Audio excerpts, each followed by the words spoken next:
don't need no trouble. What we need is love. Hey, thank you for joining in. You are listening to CFRO Vancouver's Co-op Radio, broadcasting at 100.5 FM and at www.coopradio.org. For the next couple hours, we are going to have some discussions with Bianca Wiley on Canadian AI regulation regimes.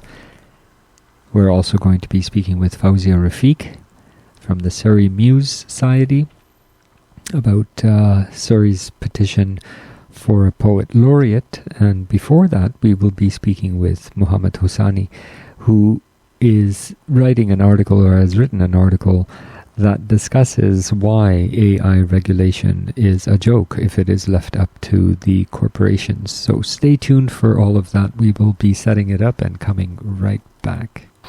Okay, and thank you once again for joining us, listeners, and for your support for Co-op Radio, alternative radio here on Vancouver's Co-op Radio at 100.5 FM. So as we were talking about earlier, we are joined with Mohammad Hosseini, who's a Ph.D. postdoctoral scholar in the Department of Preventive Medicine at Northwestern University Feinberg School of Medicine, a member of the Global Young Academy and an associate editor of the Journal of Accountability and Research. And we've asked him to join us because he wrote an article that caught my interest. Everybody these days is interested as well in AI and in its pace and how it is impacting society. And from an ethical point of view, it was interesting to read your article. Mohammed, thank you very much for taking the time and joining us. Absolutely. Thanks for having me. Thank you. Mohammed, maybe we can start a little bit about your interest as an ethicist. Can you give us a little bit of context where your own personal interest lies in the field and how you got involved in it? Absolutely. So I'm a trained ethicist, which means that I'm trained in exploring topical and specific issues from an ethical perspective. And before the introduction of systems like ChatGPT, I was mainly looking into ethics of research and how researchers collaborate and what kind of tools they use, what kind of technologies they use, and what that means in terms of responsibilities and accountabilities. Once AI became kind of more prevalent and discussions around using, for instance, systems like ChatGPT became a lot more pronounced, I felt that this is going to change so many things. This is a technology that is going to have a large impact on how we understand the world around us. And as an ethicist, this kind of tickles all your sensitive parts. You're like, ooh, this is interesting. And since then, I've been looking into all different aspects of this technology, and in particular, its implications on research practices. So, in the article that you wrote, which is published in the Tribune, you make a claim that this technology is in fact too late to be stopped or paused. What do you mean by that? In terms of, okay, well, these technologies are being developed. At least they've been put out in beta form. Companies are working on them. Why do you say that it's too late to be stopped? I think the whole idea that technology can be stopped or paused is flawed because technologies don't have a switch on-off button. Okay. Technologies develop organically when a combination of factors are present. Some of these factors include, for instance, social demands, investors, or a vision for harnessing innovation. And I think in relation to AI and systems like generative AI, the social demand is very important to flesh out, because in a way I think we are living in a world of information overload. There is just so much information to digest. I think think it's probably reasonable to say that during the past several hundreds of years, as a collective, we as humans have been trying to improve access, and innovations like printing press or the internet have changed the game for so many of the world's inhabitants. So for a specific cohort who mostly live in the affluent countries and have access to all kinds of information, technologies that can help sift through the available information and make meaningful conclusions about them are absolutely needed. And this is what I mean with social demand. The generative AI partly helps us with that. So we as a collective need that. Sure. Mohammad, although one thing is clear from the onset is that these technologies are biased, inherently biased. They're pattern recognition, and even though there is social demand for something, where does the responsibility lie? I guess that was the aim of my question, in the sense of why is it too late? If companies are developing them, we know that they're inherently biased. They're admitting that as well. Why can't they put a pause on it and say, or do you think that it's too late? I mean, what are the other dynamics involved other than just social demand?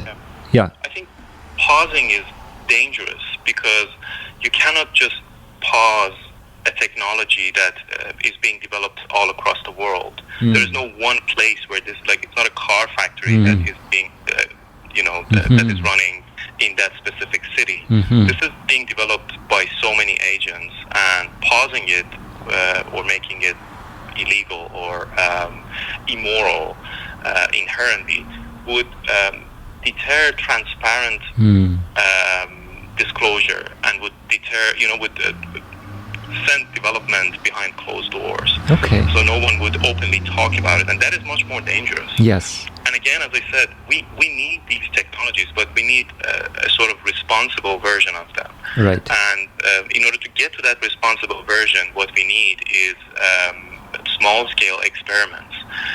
We don't need to suddenly, incorporate these systems into all kinds of systems and workflows.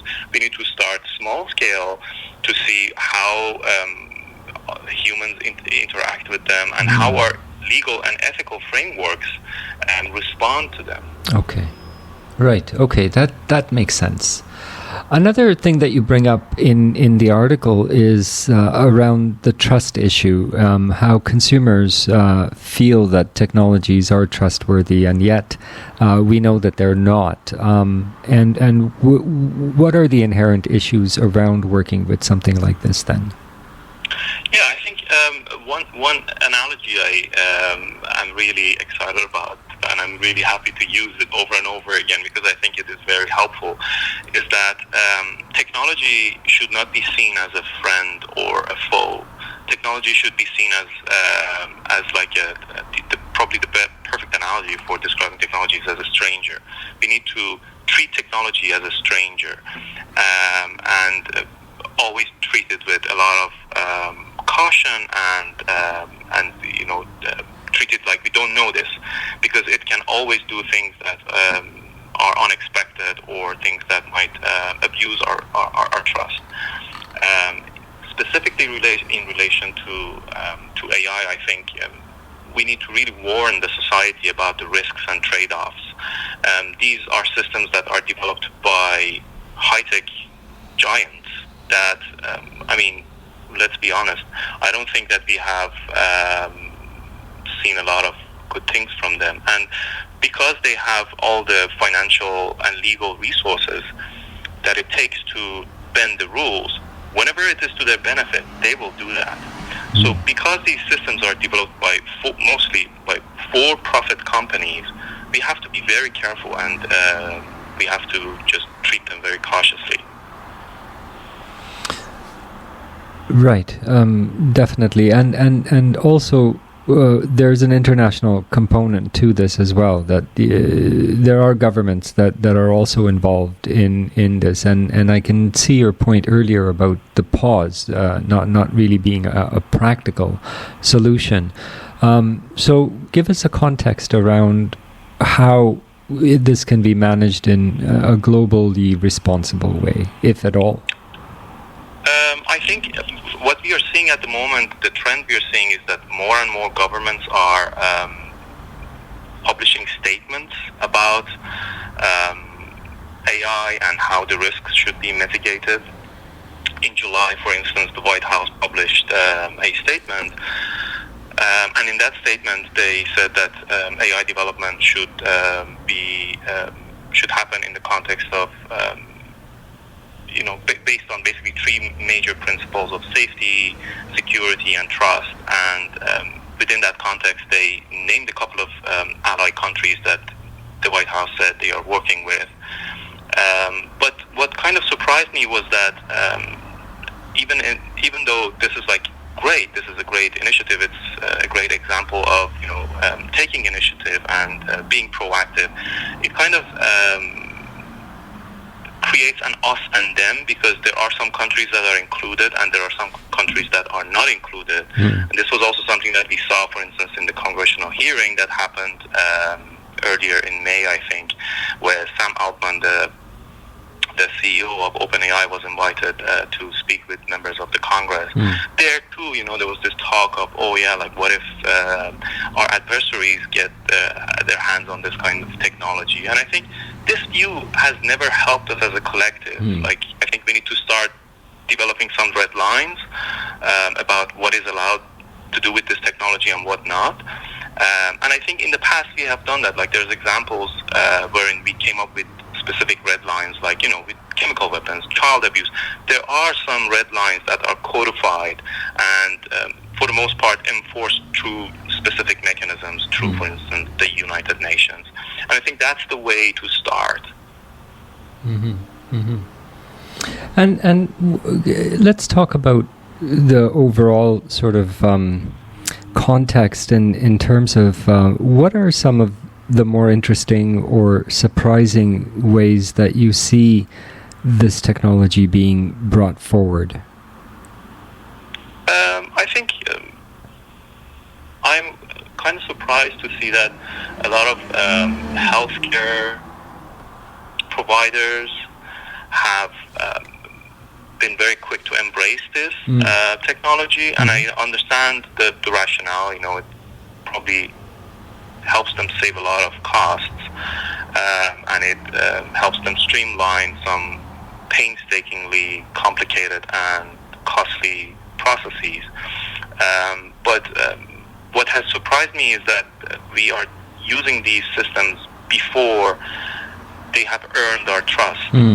As I said, I look at technology like a stranger, and it's like this stranger just came up and offered us a service, and we're like, this looks so cool. Let me just implement it in my hospital. But we are not realizing that we don't exactly know what these systems are doing with our data.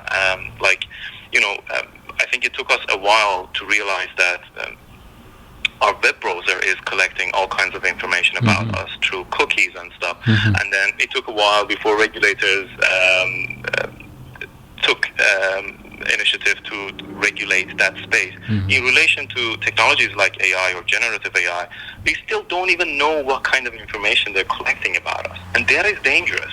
So using them and giving them our full trust without knowing what they do with our information and what they do with our trust, I think that is rather naive. And I am surprised by that.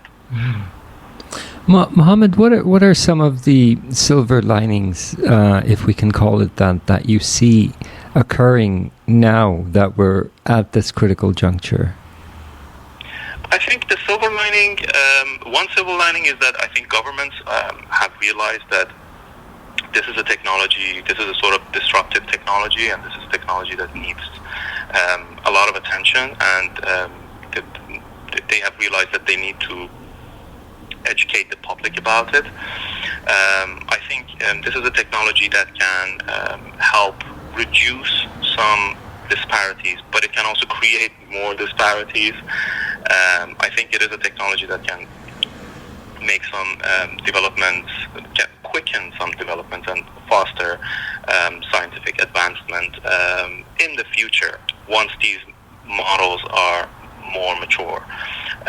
So I think that the silver lining is the potential, that there is potential, and that is amazing. But what we do with this potential as a collective, I think, is the bigger challenge. And what about the I guess one of the more obvious applications of these technologies within the educational sphere and teaching and learning itself seems to be greatly disrupted. Have you come across any sort of responses that you think are reasonable vis-a-vis universities and students and work and things like that? Yeah, I think that is a spot-on question. I think education is one of those sections that will go through major changes. I don't think that the role of teachers would anytime soon become redundant or anything. I think these systems are just changing the way students learn, and I think one thing we can do is to be proactive in terms of how to use them. I don't think that they can be banned. Bans are unenforceable at the moment. And I don't see any internet provider, for instance, blocking ChatGPT or something like that. I don't see that happen. And even if they do, there's all kind of VPN or other services that can be used to kind of go around it. So bans are unenforceable. Okay, once we put bans aside, we are okay, now we have this thing that can be super helpful, but it can be super biased and dangerous and risky. So this is putting the onus on our educators to help students with information literacy, with media literacy, to teach them how to use these systems in a way that is, inclusive, effective, unbiased, and also helpful. So I think the most reasonable way is just to educate our students about how to use these. Right. For me, as I reflect back on it, another angle to this is in terms of how is actually knowledge being transmitted or the learning process when it's very easy these days to generate an essay or something. Is somebody actually learning it or using the information or connecting the dots, or is it just automated? Now, I guess for me becomes one of the issues that education has to grapple with. Among a variety of ones, you also talked about the medical system. I mean, certainly is a disruptive technology, and we better get our hands around it and be able to use it responsibly rather than it being used on us, I guess. Exactly. So, in terms of maybe the last word that you can leave us with. In terms of responsibility, can you break down for us where the lines might be drawn in terms of the companies that are producing these technologies and then the governments that are trying to regulate them and, managing the societies that they live under? I think what we are seeing at the moment is that the onus of responsibility and accountability are being kind of shifted to users. I think it's very important to make a distinction between the notion of responsibility and accountability. So I will just use a short example. If a 12-year-old kid breaks a window, the kid is responsible for breaking the window, but the kid is not liable. The kid's parents are liable for paying the damages. And that is accountability. And in this case, because we have so many actors, from developers to intermediaries to users to those who are affected negatively, those who are affected positively, responsibilities and accountabilities are diffused, are dispersed across so many actors that we cannot put our finger on one agent and say, hey, you are responsible for this. The developers have developed this super remarkable tool that can do all kinds of things, and they say, well, use it responsibly. It's like alcohol companies that make all kinds of alcoholic beverages. They say, well, enjoy your drink, but enjoy it responsibly. sense, I think once we have this situation where a lot of actors are involved and none of them can be held solely accountable or responsible for the harm or any kind of negative consequences, it's very complicated. I don't have an answer for it. I don't have an answer for that question. I just think it's very complicated. And the more we explore it, the more we realize that identifying these responsibilities and accountabilities are very specific to context. So we cannot come up with a one-size-fits-all answer for how responsibilities and accountabilities should be distributed. We have to look at every single instance and decide on a case-by-case basis how should responsibilities and accountabilities be distributed. Well, Mohammad Hosseini, thank you so much for taking this time out for writing the article, which is titled Big Tech Commitments to Responsible AI is a Joke, and it was published in the Chicago Tribune a couple of weeks ago. Again, thank you once again for taking this time out, Mohammad. We look forward to reaching back to you in the future and continuing these discussions on this and perhaps other topics that you write on. Whenever, absolutely. This was a pleasure. Thank you so much. Thank you. So, folks, here we are still on unceded Coast Salish territories. This is Buland Awaz, and then followed by The Rational. We are continuing on with discussion on AI and policy, Canadian government policy on AI. Bianca Wiley, who is tracking this issue for a number of years and we've talked with before, is going to be joining us shortly. And we will unpack her recent thoughts on how the Canadian government is moving on this AI regulation. And followed with that, we will be connecting with Fauzia Rafiq from the Surrey Muse Society and talking about all things Surrey Muse, as well as an organized petition happening for the city of Surrey to nominate a poet laureate. So stay tuned for that. We'll be connecting with Bianca shortly. We will have a quick musical break and go back to the Asian Dub Foundation, our favorite Blade Raga.